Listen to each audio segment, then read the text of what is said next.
Velkommen tilbage i kameraet. Denne gang har jeg besøgt tidligere rejsefotograf for DR, Marie Klarskov. Marie har været med Puk Damsgaard på utallige ture til Mellemøsten, og vi taler om hendes vilde oplevelse, og hvordan hun ofte kom ud på lidt af et eventyr, selvom det måske ikke altid var det, hun søgte. Eller var det alligevel det? Vi skal høre lidt om, da bomberne landede få gader væk fra, hvor hende og Puk stod og arbejdede, og hvordan de i al hast måtte forlade Gaza. Det var meget spændende at snakke med hende, og så kunne hun også fortælle lidt mere om, hvordan Gaza ser ud, når der ligesom ikke er krig dernede, og hvordan stemningen er dernede. Så uden videre introduktion, så får I samtalen her. God fornøjelse. Jamen lad os da bare komme i gang med det. Hej Marie. Hej. Velkommen til. Du sendte mig sådan en lang besked i forhold til alle de der, du havde listet sådan ting. Hvad kan du tænke dig at snakke om? Og så skrev du sådan en lang liste med, ja, skal vi tale om Putin, eller skal vi tale om dengang i Gaza, eller skal vi tale om sådan og sådan og sådan. Og jeg tænkte, okay, det er rimelig overvældende. Det er ret mange ting, du har oplevet i et liv. Har det været sådan en vigtig ting for dig, da du var yngre, sådan at du ville gerne ud og opleve noget, eller hvordan? Eller er det bare sket? Altså? Både og, tror jeg. Altså, jeg tror altid, at jeg har haft sådan en lille eventyr i mig. En tilbageholdende eventyr, vil jeg sige. Fordi jeg synes ikke, at jeg som barn var sådan en fremadstormende pige. Nok lidt mere introvert. Men lysten til at komme ud og opleve verden og møde mennesker, har jeg nok altid haft. Ja. Ja. Og så besluttede du dig for at blive fotograf på et tidspunkt? Jamen på et tidspunkt egentlig sådan rimelig sent, efter at have kastet mig ud i andre forskellige uddannelser, som ikke lige var mig, så ser jeg faktisk internt på Danmarks Radio. Jeg sidder og laver hjemmesider på daværende tidspunkt for noget, der hed DR Undervisning i sin tid. Der ser jeg et opslag om, at de søger fotografelever. Og så tænker jeg, gud, det lyder spændende. Hvad kan det dog ikke bringe med sig? Og jeg husker helt tydeligt, da jeg startede på uddannelsen, der var mit mål, at jeg skulle lave det magasin, der hed Horisont, som var et udlandsmagasin, Danmarks Radio jo stadigvæk har. Og det lykkedes også, inden jeg var færdig som elev, at lave min første Horisont. Ja, fedt. Ja. Hvor rejste I hen der? Jamen, det var til Afghanistan. Okay. Ja. Som først til sådan, mens du stadigvæk var elev? Det passer faktisk ikke. Nu kluder jeg lidt i det, fordi okay. Jeg lige tænker årstal. Men mens jeg var elev, kan jeg huske, at jeg havde elevtid på 21 søndag.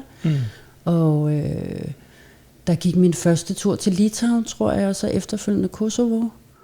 Og så kort tid efter, at jeg var færdig med min uddannelse, så røg jeg til USA, hvor jeg var 2 måneder. Og så Afghanistan på en tur.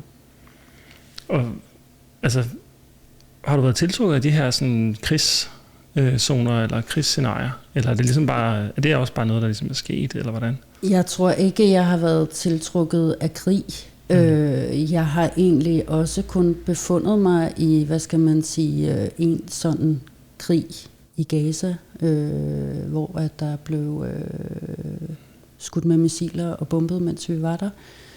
Men jeg har jo rejst i rigtig mange sådan hot zone lande, altså lande, hvor at det kræver noget ekstra bevågenhed, og hvor vi har rejst med tracker. Ja. Men jeg kunne godt tænke mig sådan bare at vide generelt for, altså nu siger du også, det behøver ikke nødvendigvis være krig, det er bare når man tænker, at man hører Afghanistan, så tænker man sådan, der må have været action på der for eksempel, men altså det er vel også bare et stille og roligt land i virkeligheden at rejse til, eller hvad? Ja, da jeg var i Afghanistan, var det forholdsvis stille og roligt. Det var i 2010 eller 11, det nøjagtige årstal kan jeg ikke huske. Jeg mener, det var 11. Så der var forholdsvis roligt, men der er jo altid en risiko ved at rejse steder hen, som jo er i konflikt, og som hele tiden ulmer. Jeg synes, det var helt vildt, at jeg skulle til Afghanistan, og da vi lander i lufthavnen og kommer ud, så bærer folk synlige våben, og der kørte jo amerikansk militær rundt i tanks og sådan noget. Det kan jeg huske, det var voldsomt. Hvad skulle I lave dernede så? Men vi skulle lave en horisont. Vi var ude i en bokseklub for unge piger. Vi mødte en kvindelig tv-vært. Ja, det har selvfølgelig også været andre tider dernede, fordi det kan man vel ikke i dag, for eksempel? Nej, det kan man jo desværre ikke i dag. Ikke mere i hvert fald. Nej. I forhold til den her liste, du sendte mig, der skrev du noget, som lige fangede mit øje, det med, at du havde mødt Putin engang. Ja. Altså, hvordan kom det i stand? Altså? Jamen, det er jo lidt sjovt nu, fordi dengang regnede jeg det egentlig ikke rigtigt for noget. Det var i 2011, og det var et statsbesøg med dronning Margrethe og prins Henrik og kronprins Frederik, som var i Rusland for ligesom erhvervsfremmende med dansk-russiske kultur- og virksomhedsrelationer. Og i den forbindelse, der skal dronning Margrethe og prins Henrik møde Putin i Kreml, inde på, jeg tror det hedder det gule værelse. Det var specielt, fordi vi egentlig kun var en håndfuld fotografer, der kunne få lov til at komme med ind. Og jeg husker det som sådan, altså det var intens, det er jo meget kort tid, man får lov til at være der. Og Putin står ligesom med nogle af hans rådgivere og venter på, at dronning Margrethe skal komme, og hun kommer ind, og de hilser på hinanden og sådan noget. Og jeg husker ham som værende sådan forholdsvis arrogant. Han talte sådan hen over hovedet på dronning Margrethe til prins Henrik, der ligesom sad sådan ved hendes side, men sådan lidt bag til. Men jeg kan sådan huske, at jeg tænkte sådan, hold da op. Altså indtil samtalen kom i gang, ikke? Ja. Jeg synes, det var lidt ubehøvlet. I forhold til det her med Gaza. Vi er i Gaza, og det er tilbage der i 8 dages invasionen. Nu sætter vi bare lige rammen, ikke?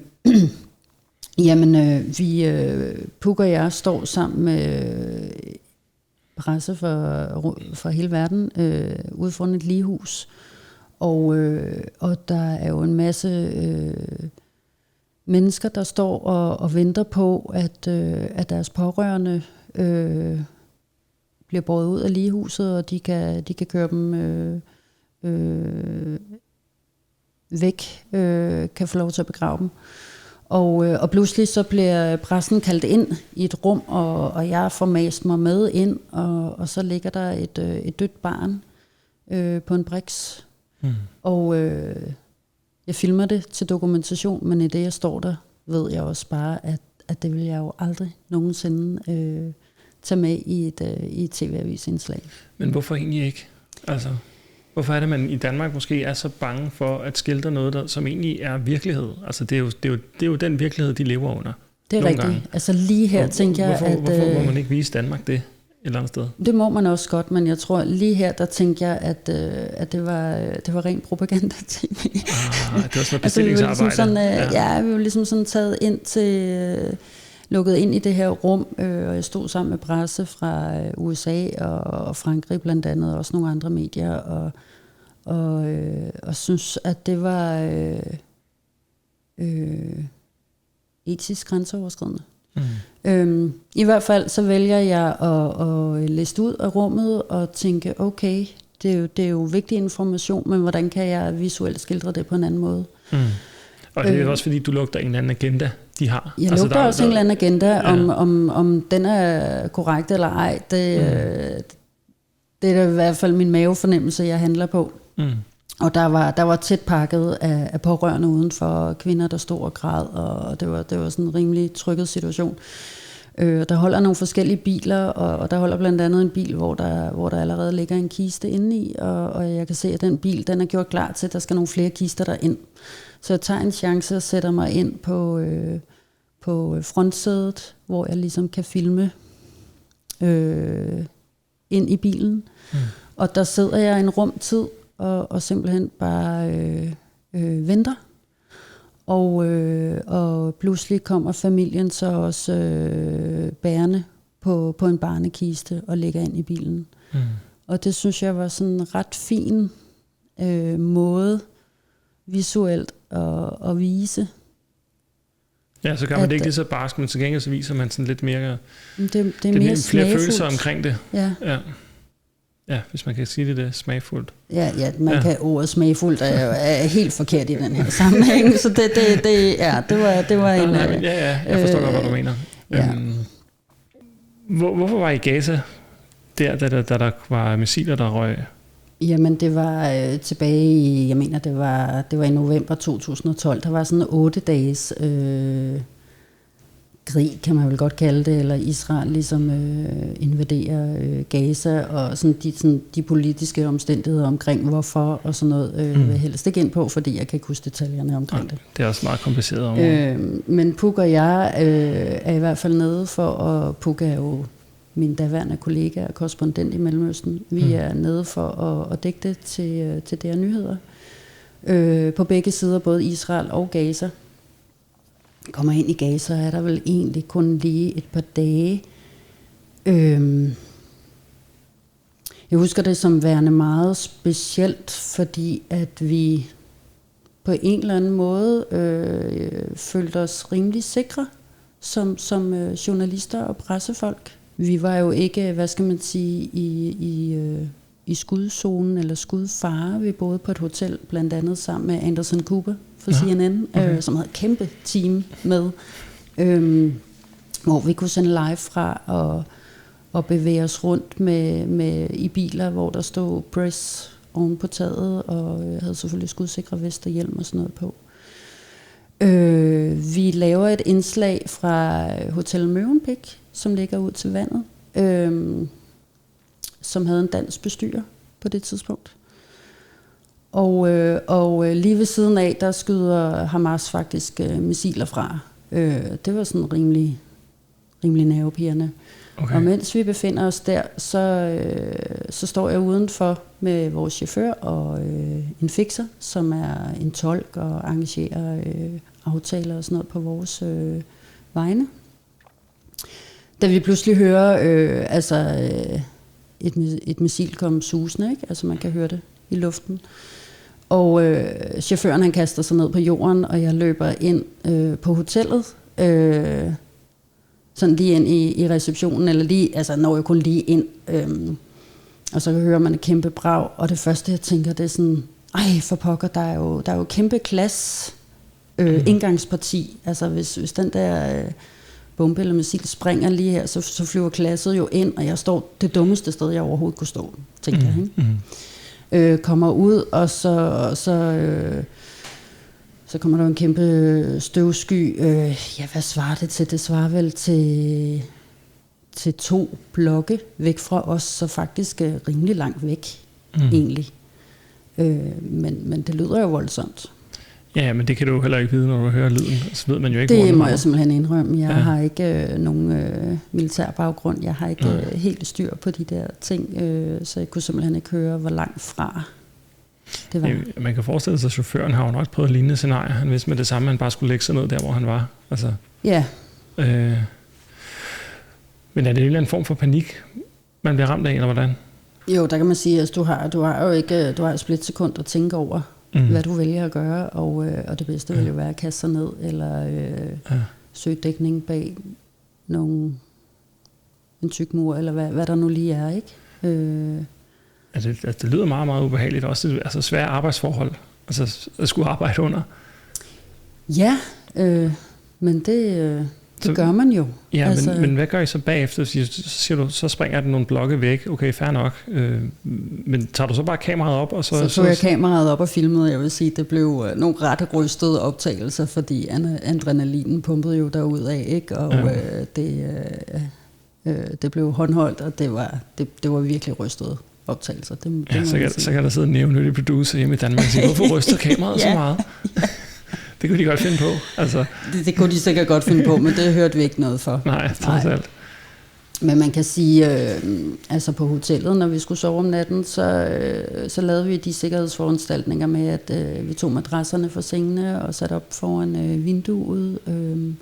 Hvis nu, at der skulle springe noget tæt på, og glasset flyver ind, så lå vi på gulvet, og det var begrænset, hvad vi sov. Altså vi havde jo fuld beklædning på, og sikkerhedsveste lå ved døren, så man hurtigt kan komme ud fra sit hotelværelse, hvis der sker noget i løbet af natten, ikke? Men skulle I optage dagen efter også, eller hvad? Ja, det skulle vi også. Ja. Og så faktisk, den dag vi tager ud af Gaza, det er noget med, hvornår grænsen er åben, og det begrænsede, hvor meget grænsen fra Israel ind i Gaza havde åben, så vi skynder os ud, fordi at vi bliver usikre på, om den lige pludselig er lukket i flere dage. Så vi kommer ud, og efterfølgende hører vi så fra en kollega på et andet medie, at samme aften vi var taget ud, der er der faktisk en bygning meget tæt på hotellet, der bliver bombet, og vinduerne jo netop, altså glasset for vinduerne, netop springer ind på den ene side af hotellet. Så faktisk det scenarie, som I havde forberedt jer på, det skete faktisk et par dage efter. Samme aften vi var taget ud. Ja. Det er jo også, altså hvordan påvirker det en at få den besked? Altså. Jamen det giver jo noget stof til eftertanke.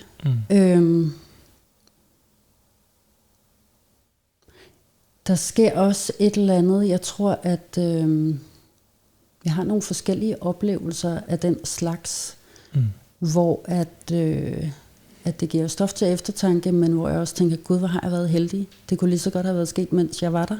Men det gjorde det jo ikke. Nej.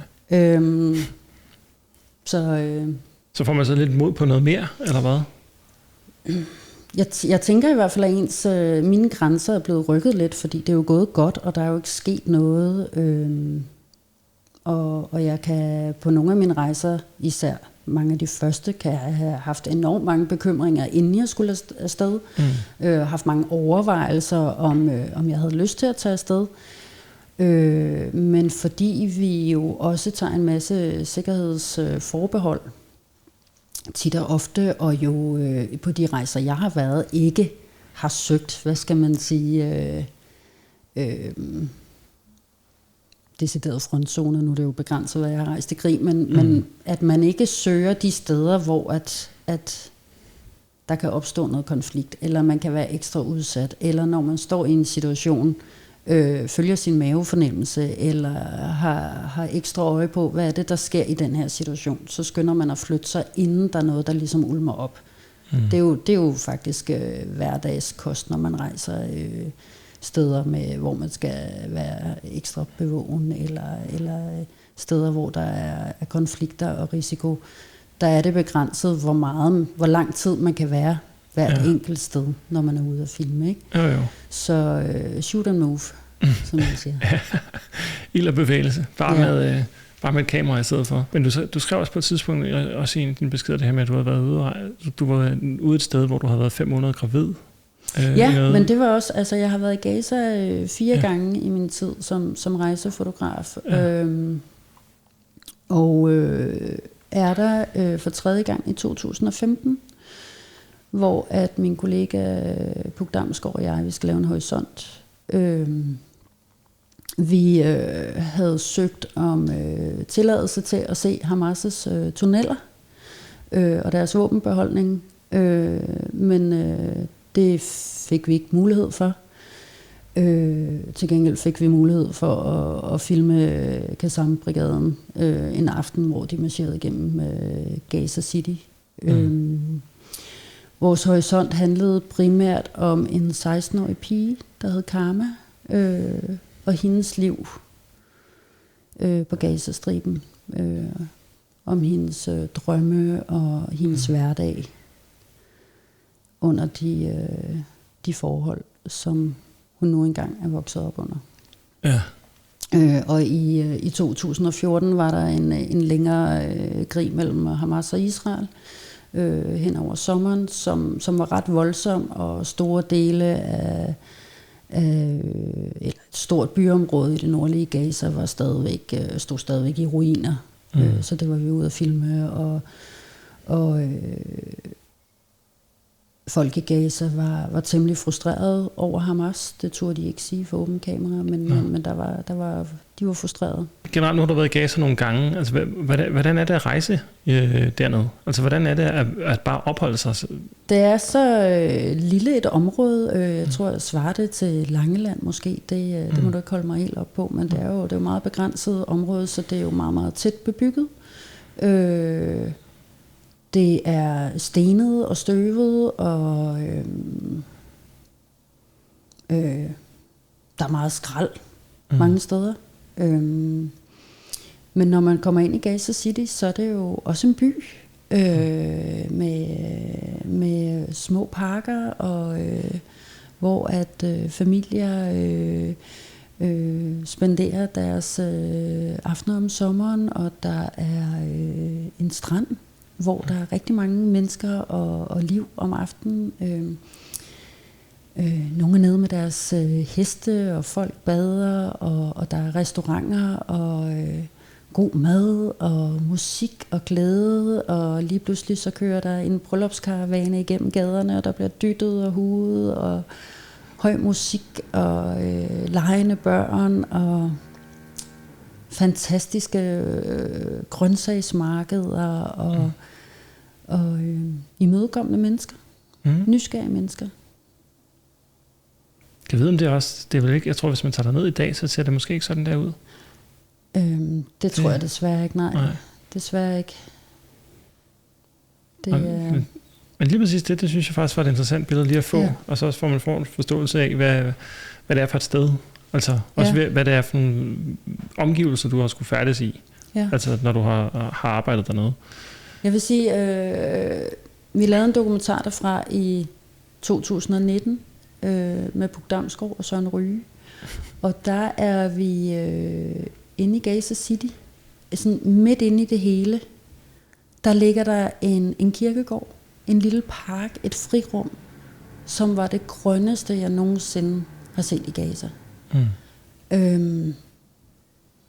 Der var simpelthen, der var bare grønt og frodigt og blomster, og gartnerne gik og nussede om de her gamle gravsten, og der var svaler, der fløjtede, og det var simpelthen som...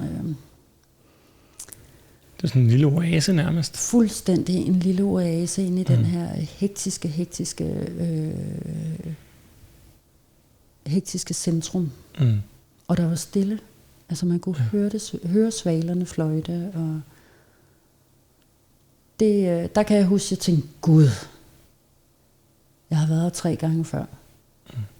Tænk, at den her lille oase, den findes herinde. Altså det kom faktisk bag på mig. Ja. Og jeg havde taget Søren Ryge med derned. Det var lige, altså, han er jo, det var ham med haven på DR2, ikke? Altså, jo. Hvordan kom det i stand, at han skulle med derned? Hvordan kom det i stand? Det var en dokumentarserie, der hedder Puk Inviterer, så vi havde Susanne Brøgger med i Syrien, og Søren Ryge skulle med i Gaza, og vi skulle ligesom kigge på, hvad lever de af? Altså, hvad dyrker de? Vi var ude og... Det er meget heldigt med sådan... Ja, vi skal lige skynde os at sige. Det er glæden ved at bo på Vesterbro. Ja, der er nogen, der borer ved siden af. Det går nok. Nå, men... hvad var Søren Ryges indtryk? Ved du det? Jeg tror, han blev meget overrasket. Jeg tror også, han oplevede det som intenst. Og, det er også noget af en kontrast i forhold til, hvad han kommer fra, eller hvad vi alle sådan, også normale i godsøjne danskere. Stor kontrast. Ja. Jeg tror, han synes, det var spændende. Jeg tror også, han synes, det var rigtig rart, da han skulle hjem til Danmark igen. Ja, det kunne man måske godt forestille sig. Ja. Men vi kom fra det der med, at du havde været i Gaza, mens du var gravid på et tidspunkt. Ja. Var det så noget, altså var det først noget, du reflekterede over bagefter? Altså følte du, at der var en risiko ved det? Altså, jeg reflekterede selvfølgelig over det, inden jeg tog afsted, og talte også med min mand om det, og talte rigtig meget med mine kollegaer om det var en tur, jeg skulle på. Men som udgangspunkt var der sikkert. Der var ikke noget, som sådan vi skulle være bekymrede for, så det tror jeg ikke, jeg tillagde mere værdi end det, egentlig. Men det er alligevel noget, du har valgt at fremhæve, sådan, når du kigger tilbage på din karriere, så er det alligevel noget, der sådan popper op, når du ligesom tænker over det, så tænker okay, så var det faktisk den der gang, hvor jeg var gravid. Det er rigtigt. Altså, det er rigtigt. Jeg tror, så på en eller anden grund, så fylder det jo hos dig. Ja, men jeg tror, jeg selv lidt anderledes på det i dag, faktisk. Altså dengang tror jeg sådan, det var jo en ny opgave ud af mange, og det var Det var en spændende opgave, jeg ville rigtig gerne lave den. Det gav god mening. Det var en kvindelig fotograf, der var med. Jeg var dygtig til mit arbejde, og vi skulle skildre en ung piges liv. Så på den måde synes vi, det var vigtigt. Det var 2 kvinder, der var afsted. Jeg tror, jeg har jo kollegaer, der har stået højgravide og sendt fra Afghanistan og andre steder i verden, så jeg havde ikke tænkt, at det at være gravid egentlig skulle være en forhindring overhovedet. Når jeg ser tilbage på billeder, hvor jeg render rundt i ruiner og står og filmer til under en Hamas-march, sådan gravid i 4 måneder, så kan jeg godt tænke sådan, okay, det var måske også lidt crazy. Ja. Men kan jeg vide, om det er fordi, at altså, især det der med, når man ikke har fået sit første barn endnu, så har man jo ikke helt rigtigt, det går ikke op for en, hvor vigtigt og hvor voldsomt det er, det der med at få et barn. Og hvad det betyder, at skulle, altså, hvad kan man sige, opvækste et barn, hvordan siger man det? Det er rigtigt, du kan jo ikke sætte dig ind i, hvad... Nej, det er jo ligesom bare noget, der er inde i kroppen, og så tænker man ikke over det, og så tager man afsted, men man forstår meget mere vigtigheden af det, når man først, i hvert fald har fået sit første barn, ikke? Jeg begyndte først at reflektere over det at have et lille væsen, et menneske inde i maven, desto længere hen under min graviditet jeg kom, kunne jeg bedre forholde mig til det. Ja. Men altså, nu har du har jo oplevet mange ting på godt og på ondt, kan man sige, også i forhold til dit... Mest på godt, vil jeg sige. Mest på godt. Ja, det lyder da sådan. Ja, altså, det er jo et eventyr. Det er nemlig et eventyr. Du har jo søgt et eller andet eventyr. Mm-hmm. Og nu siger du, at du startede ud med at sige, at du var sådan lidt introvert, og så var der det, så har du ligesom bare, det ene skridt har næsten altid bare lidt taget det andet, og så er tingene ligesom bare sket. Men altså, der må være en eller anden form for eventyrlyst dybt i dig, og noget, som gør, at du ligesom jagter de her situationer.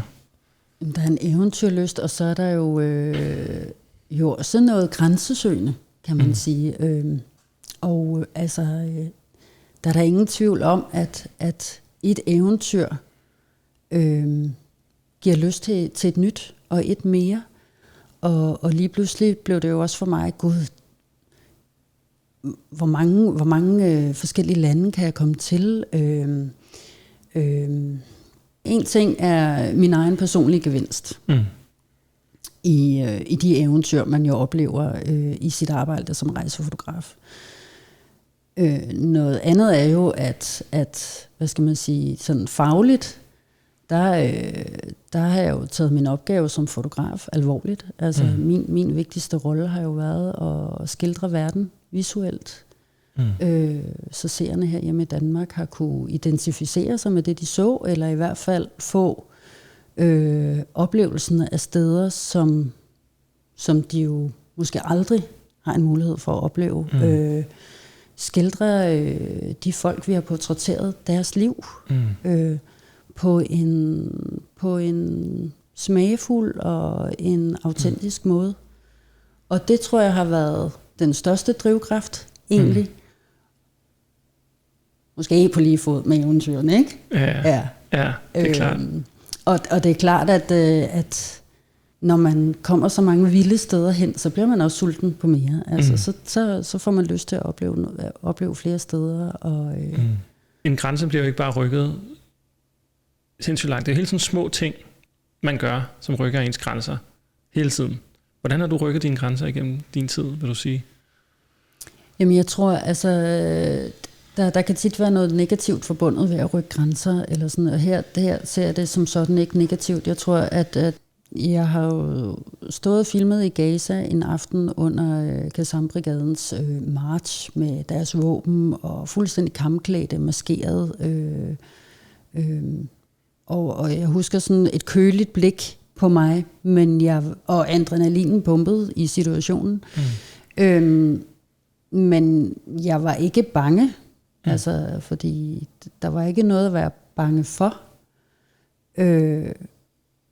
Og så kan man sige, så efterfølgende har jeg stået midt i i Spanien med nogle nyfascister, som var ude og marchere, og tænkte, her tør jeg godt gå ind i blandt og få de bedste billeder til mit indslag, og pludselig kiggede en voksen mand i øjnene, hvor jeg tænkte, nu er jeg bange. Her har jeg ikke lyst til at stå. For der følte jeg mig lige pludselig ikke sikker på, hvad kunne han finde på at gøre ud af det blå, hvor jeg i Gaza filmede Hamas Qassam-brigaden, hvor jeg tænkte, jamen den her unge mand, der giver mig det her blik, han gør ikke noget, før han har fået ordre på det.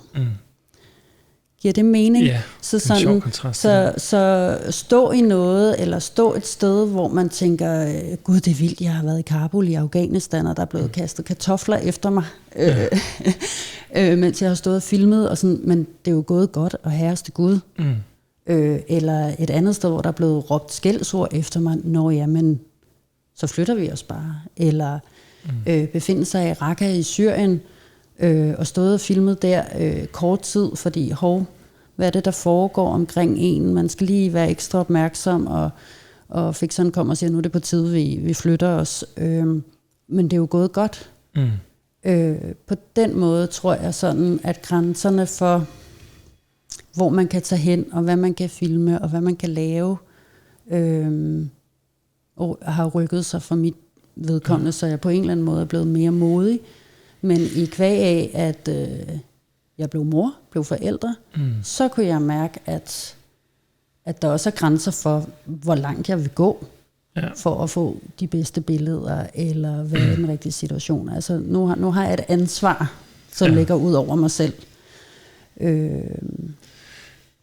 Ja, men der kan man også sige, med de der oplevelser, du har, hvor du så også siger, at det er gået godt, men der kan man jo også nemt blive lullet i en eller anden form for falsk tryghed.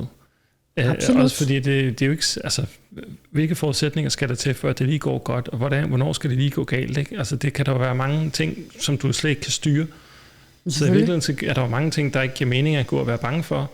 Omvendt så vil det også være, set med andres øjne, være nogle mærkelige risici, man har taget. Men det er også det, jeg har snakket med flere, altså det er sjovt det der med, at jeg har snakket med flere rejsefotografer, som netop vil være mere trygge ved at stå nede i Syrien et eller andet sted og filme, end de vil gå ind på Staden for eksempel, eller i Høje Gladsaxe og filme derinde, ikke? Altså. Men jeg tror også for mit vedkommende, jeg kan ikke tale for andre, men for mit vedkommende har jeg jo taget, hvad skal man sige, en usynlig uniform på, lige så snart, at jeg begiver mig ud på en rejse. Man kan måske godt sige, at det er en anden side af ens identitet, man tager på sig. En ekstra bevågenhed, et professionelt, en professionalitet i sit arbejde. Blev sådan lidt en Tomb Raider med kameraet, ikke? Altså der er et fokus, et meget skarpt fokus på opgaven, på situationen, samtidig med at være til stede og have respekt for dem, man arbejder sammen med, og dem, man filmer. Det, der netop er forskellen for mig, det er, at hvad skal man sige, rejsefotograf-identiteten, som man tager på, når man er ude, den lægger jeg også lidt fremme, når jeg så er hjemme igen. Ja. Fordi så er jeg Marie, så er jeg mig selv, så har jeg en masse andre kvaliteter at byde på. Og lige pludselig har jeg ikke den samme professionelle skal, hvis jeg begiver mig rundt, medmindre jeg er ude og filme i en ghetto, eller ude og filme på Christiania, så tager jeg den på igen. Men lige pludselig er jeg et menneske på en anden måde. Jeg er sårbar på en anden måde. Det er nok i bund og grund det. Ja. Så jeg går jo ikke hele tiden og er alert på, hvad der kan ske omkring mig. Når jeg er hjemme, så slapper jeg jo af. Jeg tror, det er det, der giver det mening. Ja. Ja, fordi jeg har faktisk hørt om den der sådan alertness før, især hos rejsefotografer, som har været vant til at rejse i sådan nogle zoner, som du har. Det her med, at man er hele tiden sådan lidt forberedt. Jeg havde Morten i første afsnit, som snakker om det der med, når hvad for en vej kommer vinden fra, i forhold til, hvis de skyder tåregas derovre, hvor skal jeg så stå, og sådan noget. Ting, som almindelige mennesker aldrig rigtig vil tænke over, ikke? Når jeg har taget når jeg har været på en opgave, og går professionelt ind i den, så har jeg også så har jeg nogle ambitioner, så jeg er på. Altså, jeg vil sige det sådan, at jeg har jo også været steder, hvor adrenalinen har pumpet. Og jeg tror, at jeg har egentlig også søgt det, når jeg havde fri. Når jeg har skulle på ferie i mit privatliv med min mand, jamen så har det jo også været noget med at skulle trække med gorillaer i Uganda og cage-dive med hvidhajer i Sydafrika og sådan noget. Ikke? Altså, så jeg har jo selv søgt, hvad skal man sige, nogle af de der... Ja, det bliver jo lidt en lille afhængighed, hører man jo også for ofte med adrenalin. Det bliver sådan en lille addiction. Ja, altså, det lyder det også som cage diving i Sydafrika. Ja, det har jo nok været lidt en addiction, kan man sige. Så lærte jeg kitesurf og begyndte at sætte pris på somrene her hjemme i Danmark med god vind. Og så kitesurfer du stadigvæk, eller hvad? Ja, lidt. Okay. Ja, dejligt. Ja, det er skønt. Fantastisk. Ja. Ej, ud og mærke vinden og have vand under sit board. Og, er det sådan en måde at koble af på også, eller hvad? Det er helt klart en måde at koble af på, og det er jo sådan set også en ekstrem sport. Der er også nogle gange, hvor man skal handle hurtigt, så der kan adrenalinen godt få lov til at køre lidt. Ej, gud, hvor er det sjovt. Men altså, i forhold til med alle de her ting her, du siger det der med, at du trækker ligesom, at du skildrer verden for den typiske dansker. Man kan jo sige, at du tog den typiske dansker i form af Søren Ryge med i hånden ned. Altså, det gør dig Puk med ned til Gaza og ligesom præsenterede dem i en 360-graders vinkel for, hvad der foregår. Ikke? Det må have været ret spændende, men nu tænker jeg også mere i forhold til, det bliver jo også en ret stor del af din identitet. Det her med at være ude og jagte det her eventyr, eller skildre den. Det er jo en ret vigtig del af, hvem du er. Hvordan har det så været senere, når der så lige pludselig ikke sker så meget? Det er en super god pointe, Ulrik, fordi det blev jo faktisk min identitet at være rejsefotograf. Jeg har rejst fast i 8 år for det her udland, og rejst også for det her nyheder inden da. Det blev så stor en del af mit liv, og når jeg sådan var ude med venner og blev præsenteret i en forsamling, så var det jo som den seje rejsefotograf, der rejste med DR-korrespondenterne Puk Damsgaard og Mathilde Kimer og alle de andre. Præcis. Og blev også tit spurgt ind til mit arbejde, til forskellige komsamner. Det er jo også dejligt nemt for en introvert. Det er så der lige pludselig også ting, du ikke skal gøre for at charmere dig ind på folk. Ja, og jeg kunne da tale om det i timevis, hvis folk vil lytte. Jeg kan sige så meget, jeg underholder ikke med mit job længere. Nu er jeg jo stort set ligesom alle andre med et helt almindeligt arbejde, og det passer mig sådan set fint. Men hvorfor er det, du ikke rejser mere? Jamen, kan jeg lige komme ind på nu her på falderebet? Ja, jamen, jeg bliver simpelthen sygemeldt med stress. Men skyldes det, er det sådan en samling af alle de ting, du har oplevet? Eller ofte er det jo ligesom en kombination af et hårdt arbejdsliv sammen med et hårdt privatliv måske også, ikke? Altså. Ja, det er jo bund og grund det, ikke? Ja. Altså, jeg bliver sygemeldt med stress på grund af til dels et hårdt arbejdsliv. Der var run på, det var også super fedt. Og så var min mand syg. Samtidig med. Ja. Og det, man kan sige, hvorfor vælger man at fortsætte med at rejse, når ens livspartner er meget syg? Det gjorde jeg, fordi det var det eneste frirum, jeg havde. Men jeg rejste også på et tidspunkt, hvor at mit nervesystem var udfordret. Ja. Og jeg havde en familie, der havde brug for mig. Ja. Hvis der er lidt af uro i basen på en eller anden måde, så kan det være sværere det der med at fungere, når man er ude. Der skal helst ikke være uro i basen eller ens familieliv, når du samtidig også rejser og har et krævende job som rejsefotograf. Ja, fordi I har jo også haft et barn der, som egentlig også har krævet dig på en eller anden måde. Det har været svært for med en mand, der er syg, ikke? præcis. Og set i bagspejlet, ville jeg have gjort det anderledes. Så ville jeg nok have stoppet med at rejse hurtigere, end jeg gjorde. I hvert fald så resulterer det i, at jeg blev sygemeldt med stress.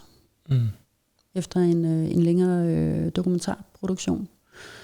Og i det forløb har jeg nogle rigtig gode samtaler med min chef, hvor vi går rundt ude i Dyrehaven. Og hun lufter tanken om ikke også det på tide at stoppe som rejsefotograf. Og jeg kan simpelthen huske, at jeg blev helt ulykkelig, fordi jeg følte ligesom mit faglige fundament blev taget fra mig. Og hvad skal man sige, at det var mit... det var det tidspunkt, hvor jeg kunne koble fra for det, der skete i mit privatliv. Men vi blev i hvert fald enige om, at det er det eneste rigtige at gøre, og den beslutning er jeg rigtig glad for i dag. Det er du glad for i dag, trods alt? Ja, det må man sige. Det er jeg da virkelig glad for i dag. Så du savner ikke på den måde rejselivet, eller hvad? Jeg vil sige, at jeg savner at møde folk rundt omkring i verden og høre deres historier, og jeg savner at skildre deres liv. Jeg savner eventyrene og oplevelserne. Selvfølgelig gør jeg det. Og det enormt tætte kollegiale samarbejde, man har, når man er afsted, journalist og fotograf. Det var super hårdt. Ja. Fysisk hårdt. Også nogle af de oplevelser, man får, som man jo selvfølgelig bearbejder sammen undervejs, men også efterfølgende. Og så er det hårdt at være væk fra sin familie, fra sit barn og sin mand. Men kunne du finde på igen, måske om 10 år, når dit barn måske ikke har lige så meget behov for dig, kunne du finde på igen at ligesom finde tasken frem igen, og ligesom rejse ud i verden en gang til? Jeg er bestemt ikke afvist. Det er svært at sige. Det er svært at sige. Ja, om 10 år selvfølgelig. Ja, men, det er svært at sige, hvor man lige er henne om 10 år. Det kan også godt være, at det ikke er et frø, jeg skal plante for sådan en tidligere rejsejunkie. En tidligere rejsejunkie. Jeg vil sige, jeg har det faktisk rigtig fint med, at der er ro på nu. Jeg har det fint i mit arbejdsliv nu. Og jeg har det rigtig godt med at kunne være hjemme. Der er jo mange ting, man går glip af, når man også rejser. Besøgsdage, familie kom sammen, og der rører måske et par venskaber, hister her. Jeg sætter min familie højere end mit arbejdsliv. Ja, det lyder da dejligt. Ja, det er faktisk ret befriende. Skal vi ikke bare slutte på de ord, egentlig? Det synes jeg, der vil være da godt. Tak for det. Selv tak. Tusind tak, fordi du lyttede med. Du kan som altid følge denne her podcast, der hvor du ligesom lytter på din podcast, eller du kan holde øje på min Instagram på ulrik.agerbæk, når jeg lægger nye afsnit op. Vi ses eller høres ved næste gang.